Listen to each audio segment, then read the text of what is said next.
Greetings, fellow armchair Imagineers! Tiki here. And Mickeyfan. And welcome to the recap podcast for So You Want to Be an Imagineer, Season 18, Project 2, The Gulf War. Oh yeah.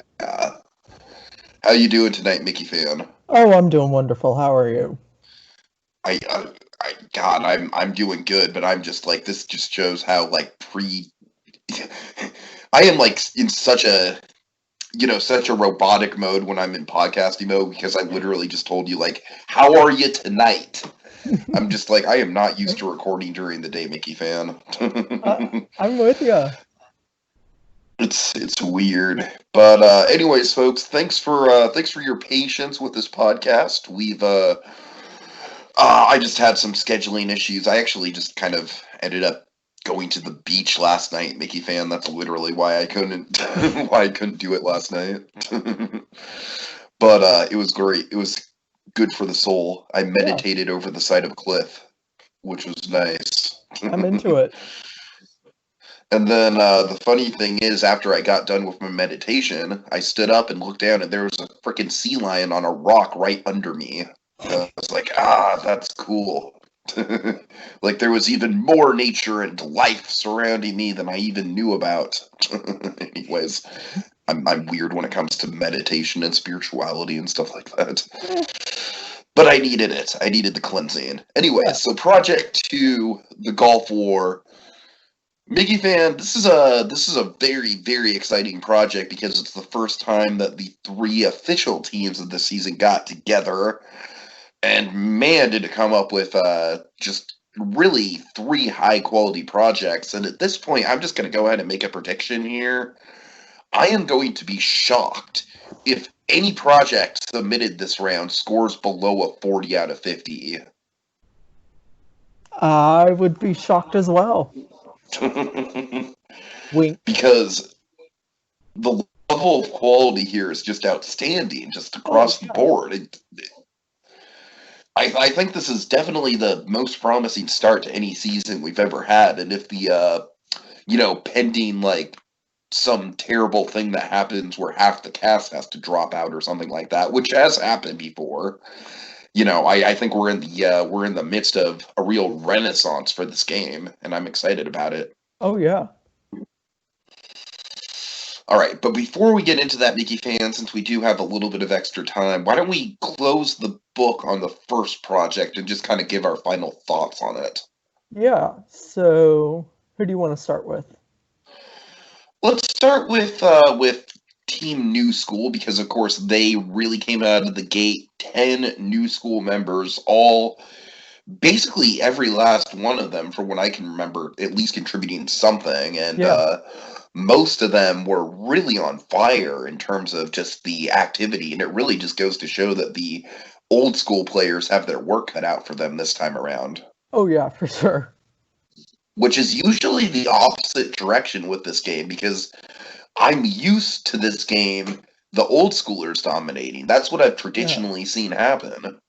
I've seen, like, the people that play the game longer, like the Basket Buddies and the the Jokers of the world who really are seasoned veterans. I've seen them really step up to the plate, and the people that come in new maybe get a little bit intimidated by the workload. And this is like the opposite almost. Yeah, for sure, because I see, with Team New School, I really see them, just going at it, going for the fences with a lot of their ideas. Mm-hmm. And now, that being said, I'm not as big of a fan. It's interesting, Mickeyfan. I kind of love the fact that like the past two projects in a row, I've disagreed with you guys on who the better project is. I mean, for me, for the first round, I honestly really liked both of them. But yeah, this Project 2, there was a pretty big difference between but you liked what I liked. We'll get into that. We'll get We into that. will. But even with Mad Max, though, I'm still just brimming about the Mad Max project. I love it. I absolutely Oh love it. yeah, It it's might not be the flashiest project that's ever been done in the game, but it didn't need to be. no, and I think that Lord of the Rings is such a mainstay in armchair Imagineering, and it's such an interesting world to build out and to put rides in and to tell that story through attractions and setting and all that. And so, and it's mainstay because of that. But I've never seen Mad Max done, Mm-hmm. and they just pulled it off so well.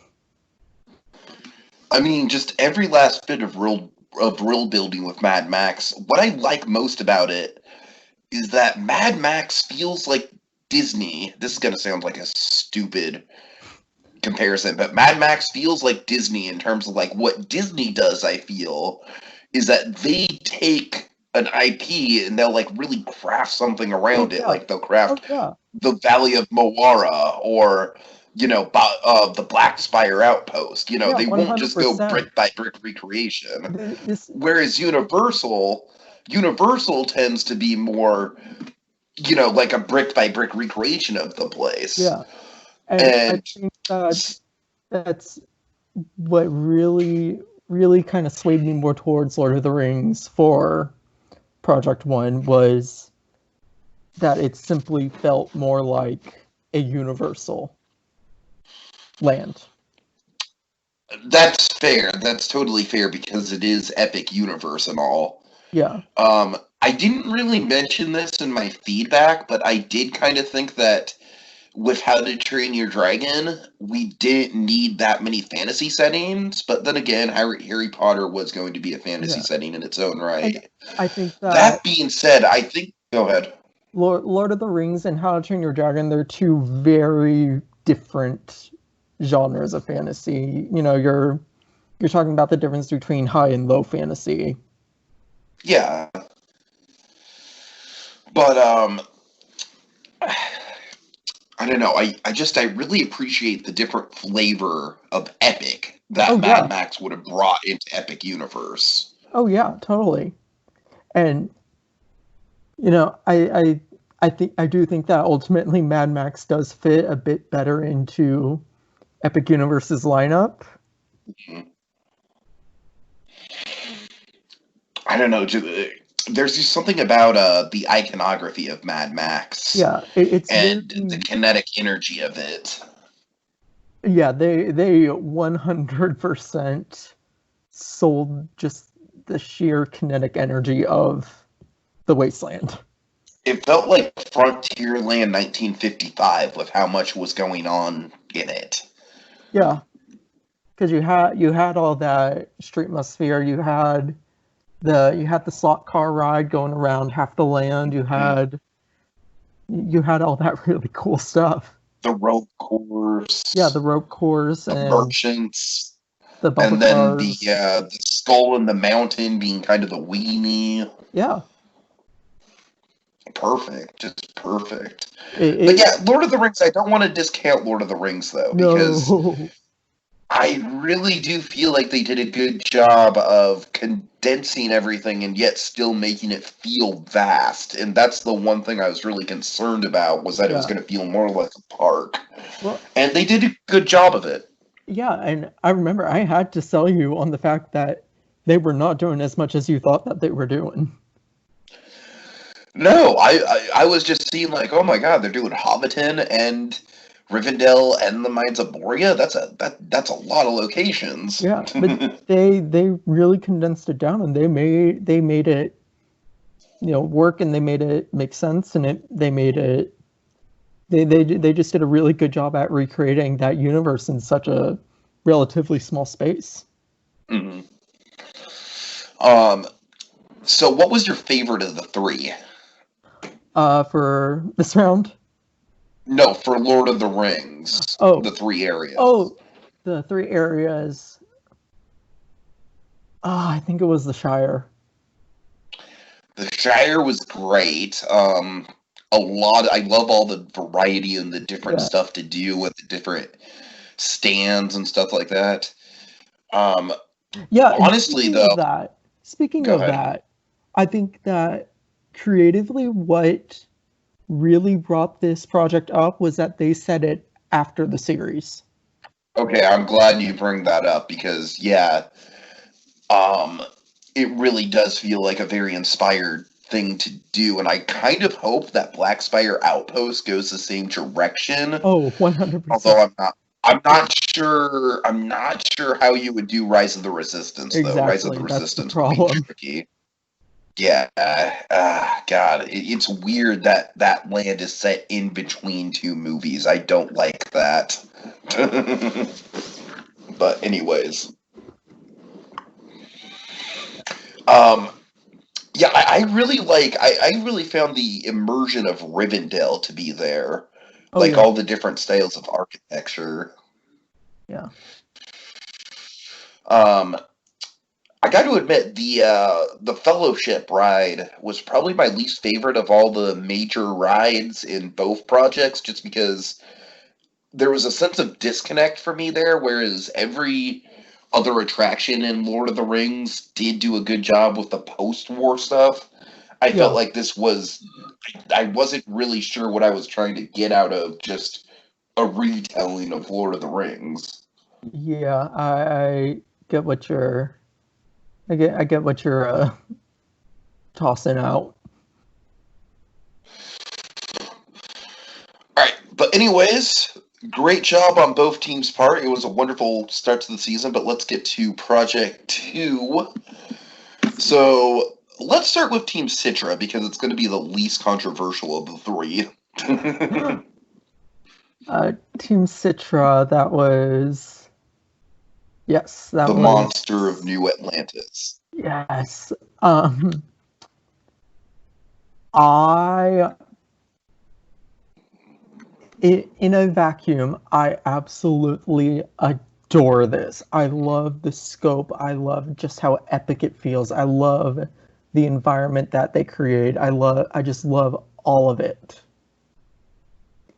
There were a couple things in the backstory I had a problem with, like why was this story being told via mini golf and all that. Right. Um, but like the the amount, they got sea, which between land, sea, and sky, and they did something I didn't expect anyone to do with any of their themes. So yeah, massive, massive creativity here. Yeah, absolutely. Um, but the problem is, it's for Disney's Golfland, and they basically made the putt-putt version of Alien Encounter. And You know Karen what? I don't mind when Pilato Disney is goes not dark going to every like now and it. again. Yeah, but Karen Pilato from Long Island, New York, is Oh not God. going to like. Is not going to like walking in there with, with Hayden and Ashlyn May, and to hear them screaming. Well, she's got two other choices in Disney's Golfland to choose from that are far more family friendly. That's true. I mean, that's kind of how I look at it. It's like if you were to envision Disney's Golfland as an actual complex, you've got the Team Orbis project, which is essentially like a very classical mini golf course with a lot of fantastical elements. Then you have Durango's project which would be very edutainment filled, Yeah. something that Karen would very much approve of. Very educational. Definitely a thing that I could see schools taking field trips to. And then you would have the Monster of New Atlantis, which I could totally see just being built up like, hey, all the Karens of the world out there, do not take your kids in here. Oh yeah, totally. I can see that, but it's the same problem that Alien Encounter have, where the people ignored the warnings. Yeah. Well, I don't think this is going to be nearly as traumatizing as Alien Encounter, though. Probably not, but yeah, it's something that I really loved, but in that it was the big knock in the realism department. But like the That's holes fair. are the holes are so cool, and the the story that they tell, it's so interesting, and it's so well developed, and it's so well built up. And I love how small scale it starts and how it just keeps growing and Mhm. growing and getting grander and grander. Yeah, I'm on the side of really digging the House of the Future stuff because I think House of Oh the yeah. Future is one of the more intriguing Lost Tomorrowland attractions. And they really did a good job of paying homage to and recreating the vibe of that while still doing a good job also of kind of like setting almost a false tone in a good way. You know what I mean? Kind of Yeah. like how when I think of starting a false tone in a good way, I think of something like BioShock. Oh yeah. Specifically BioShock Infinite. Have you played Yeah. BioShock Infinite? I have not, but I understand what you're talking about. So BioShock Infinite, it starts with, you go up to this majestic city in the clouds and you're just like swept away by the environment, and it's like exploring a theme park, and there's a barbershop quartet floating on a platform singing fucking God only knows, even though it's completely out of time with the rest of the thing. And then some racism starts to go down, and the rest kind of falls apart from there. But Yeah. Yeah. And but yeah, I think they did this. I think that they set that marvelously. And on top of that, there's just that shadow of shadow of darkness mhm. that carries through the entire thing. So let's talk about the individual team members here. So Sharon and Susan, excellent project leader. I'm really Yeah. excited to see what she does in the future in this game. I think they're definitely a front runner. I you know, I said this in my feedback, but when a first time player takes up the first project, it can very much be a blind leading the blind situation. But no, Sharon and Uh, Susan just slammed through and came in and kind of understood perfectly. Okay, here's what I need to do. Here's what we have to do. Let's do this. totally, totally. And I think between all the team, there was a little bit of a little bit of friction in the beginning with deciding Yeah. exactly what theme to go with. Oh yeah. But I think in the end, I think in the end the friction really paid off because they landed on a fantastic idea. Oh yeah. So I just want to just kind of like as we're in the middle of some brainstorming that's maybe I don't want to say getting tense with the cartoon projects, but I know people definitely have strong opinions either way of what direction they want to go with. Just know Absolutely. that just be flexible and stuff like this can come out of it. Yeah. I never would have expected something like this to come out of a mini golf project. Mhm. All right. And just the fact that it was third place overall just goes to show the quality of projects. I Oh mean, that's yeah. not a knock on this project. It just goes No. to show the level of competition. This project got total, I think it was somewhere around 140. Uh, and then that was only a couple points behind Durango, right? Yeah, literally 2 points. Oh God. All right. So, oh boy, what do you want to move on to? Uh, talking about Durango, Because it's going to be controversial either way. let's talk about Durango next, because I feel like Okay. Orbis is going to be a bit more controversial. All right. Okay, let me get on to, let me find their project.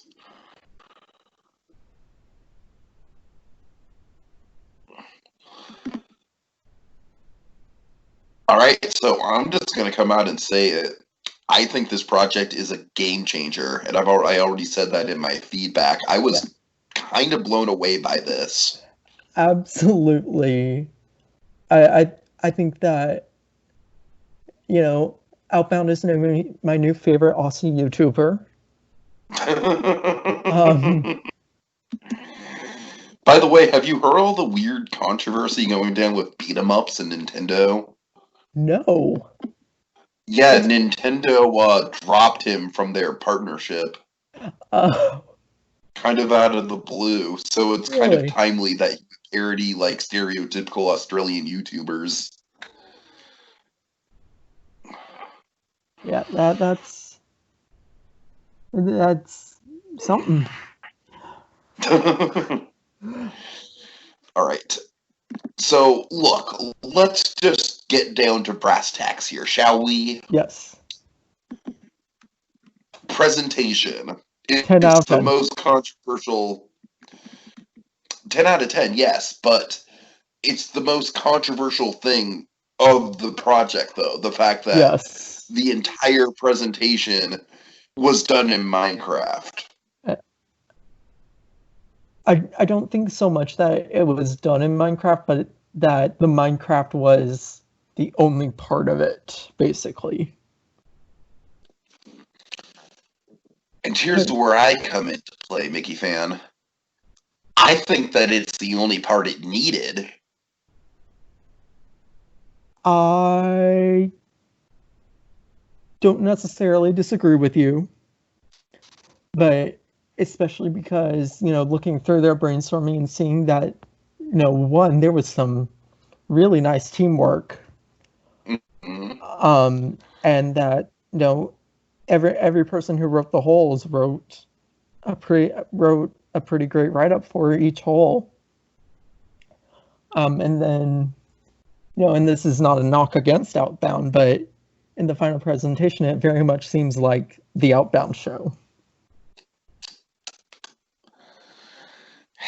I look at finished presentation. I look at finished product. That's what I look at. And when I grade teamwork, I'm grading the teamwork that I see in the brainstorming thread. I don't grade what's in there in the finished product. And like you said, the stuff in the brainstorming thread was great. Here's the thing, though.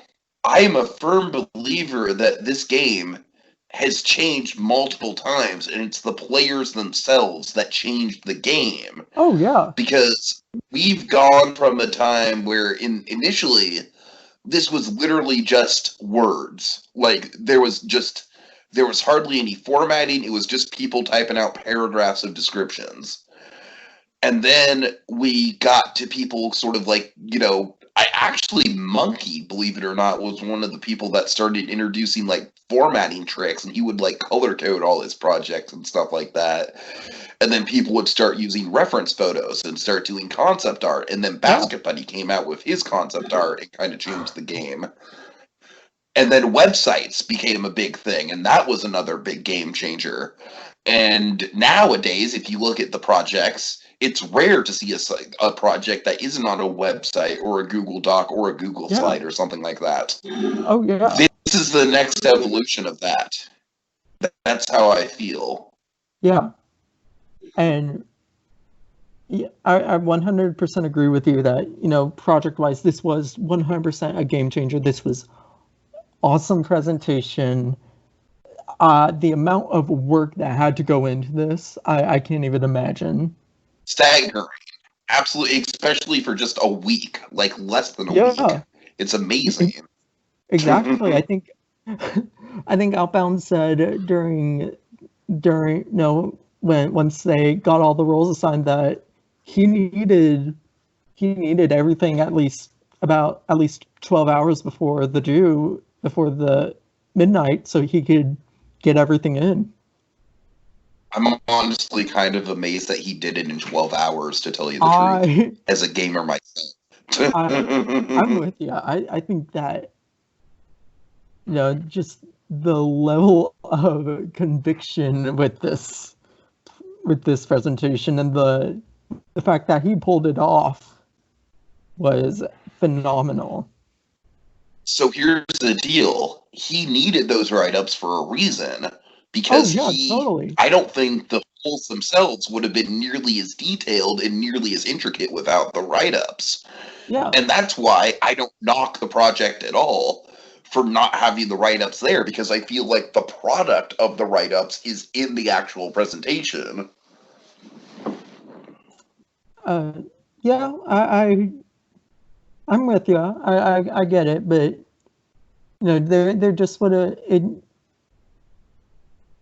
it would have been a little nice to see, those write-ups at least, put into a Google Doc or a Google Slides and post it alongside, so we could follow along and we could see, oh yeah, here's what you're talking about, here's what you're doing. Well, I think this is just gonna kind of be like an agree to disagree Yeah. / Steven universe. Points for subjectivity, Steven. Yes. Because I honestly don't feel like the words were needed here. And that's why I'm such a big proponent of this being a game changer of a project. Oh yeah. Yeah, totally. And it might just honestly, I'm just gonna be honest with you. As a judge, sometimes it's nice to just kick back and watch a 20-minute video and not have to read. That is true. And I honestly felt like I didn't need to go back and read the. I mean, I could have looked at the stuff in the brainstorming thread. They all submitted it. I could have gone back and read it all. But I really did feel like the video itself just kind of spoke for it. What if, I'm going to give you kind of an amendum here. What if he would have worked a little bit more of the actual prose of the write-ups into the narration? I think that would have worked better for me too. I feel like that's maybe a happy medium, because this is, like, I keep saying it, I'm sorry, like, this is a drinking game here, but it's a game changer. It's a game changer of a project. Absolutely. And this presentation, this genuinely was killer. Absolutely killer.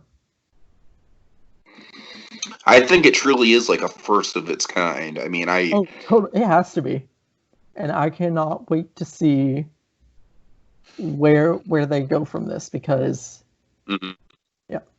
So I have a question for you on creativity for this.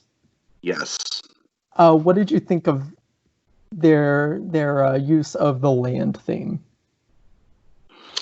I honestly thought it was very good. The one amendum I would have made to it, the one thing that really kind of irks me a little bit, is the fact that Team Orbis also starts out in a museum. Yeah. But other than that, I mean, I felt like just the whole thing kind of having this edutainment kind of like museum vibe to it. I, like, the whole time watching through the video, the thing that kept running through my mind is this would be a kick-ass place for a field trip. Oh, yeah. Yeah, see. And that's why I do think that the 3 courses in Disney's Golfland collectively, I do think that the teams did a fantastic job of evening it out. Totally. Yeah, So it might not be the most flashy idea, it might not be the most flashy use of the Earth theme, but I think really, you do, to see a field trip project, to see a field trip thing executed with such level of detail, it's impressive. It's genuinely impressive. 100%. All right. Yeah. Personally, felt just a bit too dry for my tastes. It, you know what I mean? It feels a bit too museum-y. Yeah, but don't lie. Would you rather, if you were a kid, would you rather go to a putt-putt golf place that happens to have natural history all around it and you can learn that way, or just go to a museum?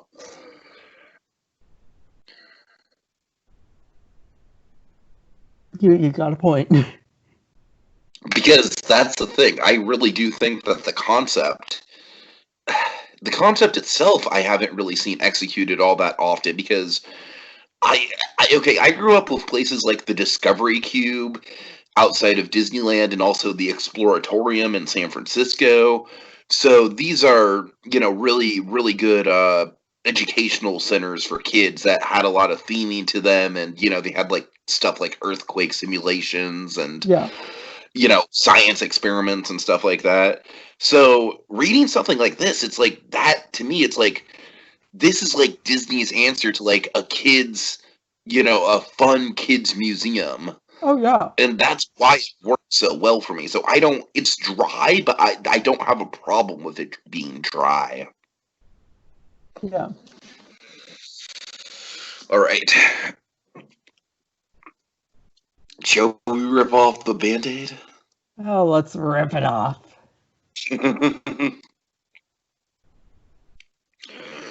So, this is to me the most traditional mini golf course of the three.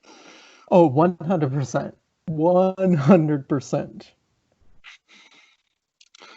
Okay, looking at the map just in itself kind of proves the point of the issue I had with it to begin with, which is thematically, you asked about the theme here, and I think C does a great job with the sea monster of it all and the underwater city and everything.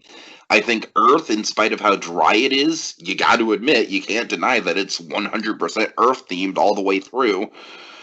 This is a little disjointed to me, honestly. And props to you guys for having 3 out of the 4 judges really falling in love with this concept. I'm just, not to say that I don't see the effort put into the conception of it, but I'm not feeling it all that much. Just because, to me, going from the aviation museum into space and then up the beanstalk and everything like that, it's very disjointed. It really doesn't flow together as well as the other two do for me. I get it. I get that.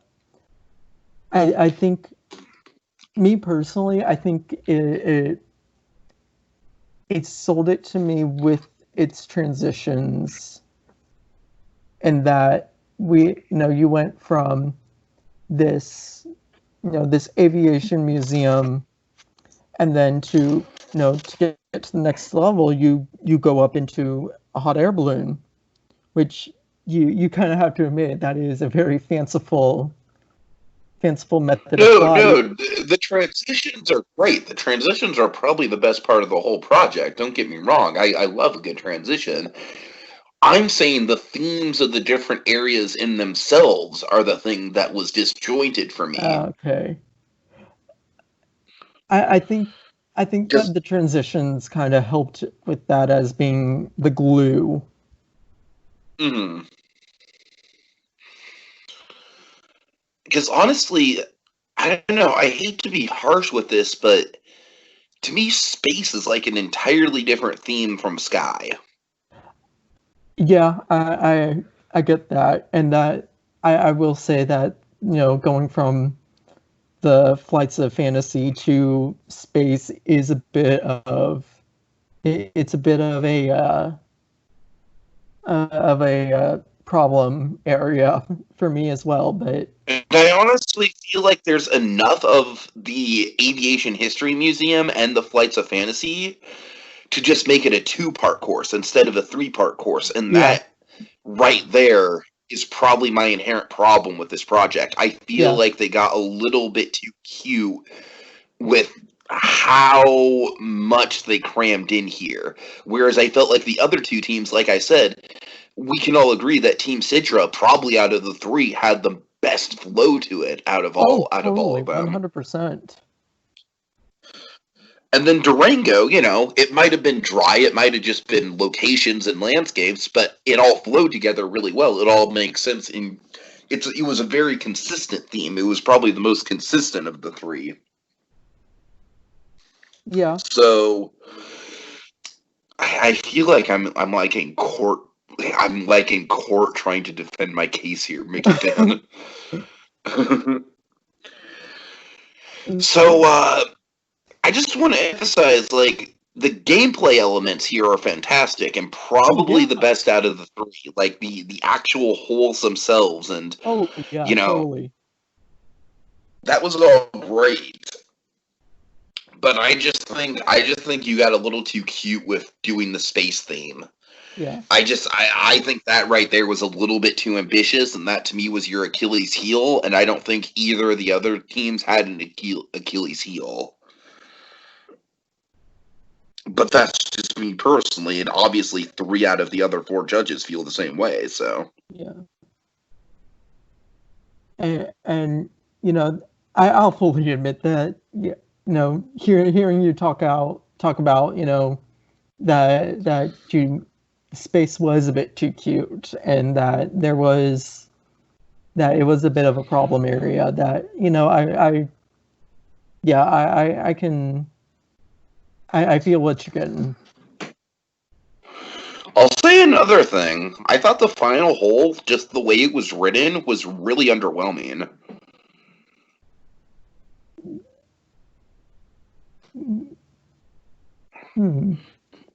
Like, in theory, it should be an epic hole. Like, you literally shoot your golf ball into the heart of the sun. But just the way it's written, let me pull it up here. Okay, first of all, I'm sorry. I'm terribly sorry to whoever pulled that art, but that's terrible clip art. That's not a good reference photo. I'm terribly sorry. But you see what I mean? I mean? This is barely, like, for the epic last hole, especially compared to Team Citra, this is hardly anything, honestly. And I hate to be harsh, but really, when I look at mini golf, the build-up to the last hole is one of the things that really matters. That's one of the things that makes or breaks a memorable golf course for me. Oh, yeah.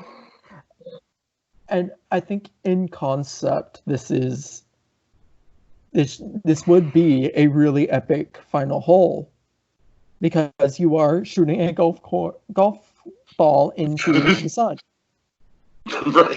Right. Yeah, I get what you're saying with the how the way it's written is a bit underwhelming. And I don't know, maybe, like, instead of that stupid sun clip art, just pull, like, just like a literal reference photo to the sun, or some 70s heavy metal album cover artwork or something like that. Because when I think, like, shooting a ball into the heart of the sun, I literally think of, like, Pink Floyd. Yeah, exactly. Like, Pink Floyd literally has a song called Set the Controls for the Heart of the Sun. So, oh boy. So, I hate to say it, but, like, honestly, as the project goes on, when you look at these descriptions, they're fine, they're adequate, and they describe it quite well, but there's no wow factor there for me like there are with the other 2. Yeah, I think that presentation might have been this team's downfall, ultimately. Yeah, this project really something about this I just absolutely loved. Just, they took all these very, very traditional mini golf elements, and they did something. They did something cool and unique with it. Yeah, and don't get me wrong, I still scored it like a 44 or something like that, like a 44 or 43, something like that. So I still really liked it, you know. I just think that the other two teams had more of a wow factor where, well, this was more traditional.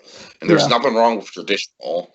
Well, and the thing I loved most about this was they they they built their sky theme even into the way that the course was organized. And How so? I mentioned that in my review that because it was on 3 different levels. That's true. That's true. That Which is a good point. I yeah, mean, that is probably the biggest wow factor of this project in particular. granted you can't really do that with land or sea, but No, no, you really can't. it, But like you it said, it is a good use of the air theme. exactly. By the way, I'm sorry, but Mickey fan, I am done with Avatar. By the way, and this whole time, the land, sea, air, that's all I can think of. That's all I can think of. I'm sorry. Earth, fire, water, air. But seriously, like real talk here for just a minute, is Avatar: The Last Airbender not the best animated show of all time? It's up there. It's goddamn. I if it's not, it's at least top 10, if not top 5. Yeah, I was pretty blown away. But anyways, okay. So I think that's about it. Any other final thoughts for these projects? I think that they all 3 of them are honestly a hole in one. Ah, Eh, eh. Um, I think that we got 3 very, very different, unique approaches to the projects and to the prompt, and I just think that all 3 teams absolutely killed it. yeah, I agree. And honestly, I am incredibly optimistic about the fact that I disagreed so hard about what the best project was. I don't think that's a bad thing at all. Oh I no, I absolutely really not. love the fact that TMNT in general has such different opinions. Yeah. Um, I got to admit, I took a little bit of a chance on you guys inviting you to host because I don't think any of you guys have hosted anything before, but I we did. I have guest judged 1 or Aw. 2. But yeah. Right. But you guys have all brought it in your own way. I just want to just give it up to Tux and Nate and you. Just like you guys are very punctual about getting the reviews in when I need you to Yeah. get them in, and your feedback is all very valuable. And like I said, I think the best part of our team dynamic for Team and T is the fact that our opinions are so varied. Yeah. All right, so let's quickly tease up Project 3. I've got my lunch waiting for me, so I need to go pretty quickly before it gets cold. Um, so Project 3, guys, the only thing I can say is I also warned about it in my initial pitch for this project. You guys are going to be very opinionated. Like I think the hardest part of this project is going to be nailing down the actual IP Yeah. itself. Oh yeah. And I honestly think once they have the IP nailed down, the project is probably going to more or less write itself. Yeah. So And I would say, guys, if you need an extra day or two to come up to really flesh out exactly what you want the project to be, take it because you have until Friday, and Dark Ride projects don't take that long to write up. no, they really don't. So I've seen some people worried, like, oh, we need to get it done today. We need to land on it today. And it's like, guys, like, you literally have the entire canon of animation pre 2000s to work with here. And that is Like, it's going to nothing take to some sniff at. time. That is It's nothing going to to sniff take some at. time to come up with something that that all of the team is going to land on. That being said, Mickey fan, I'm going to give a bonus nugget to anyone who's actually listening to the podcast this deep into it. All right. Yeah. Now it depends on what you do with the IP. I can't guarantee you that the IP is that doing this is just going to give you the instant win. But someone please do courage. Someone please do courage. I am don't throw out a whole bunch of IPs, but I'm just dying for someone to do courage, man. Yeah. Courage would work so goddamn well as a dark ride if someone could figure out the right way to do it. Yeah. Man, I want someone to do courage so bad. If you want to just score like pure biased Tiki points with this project, do courage. Yeah.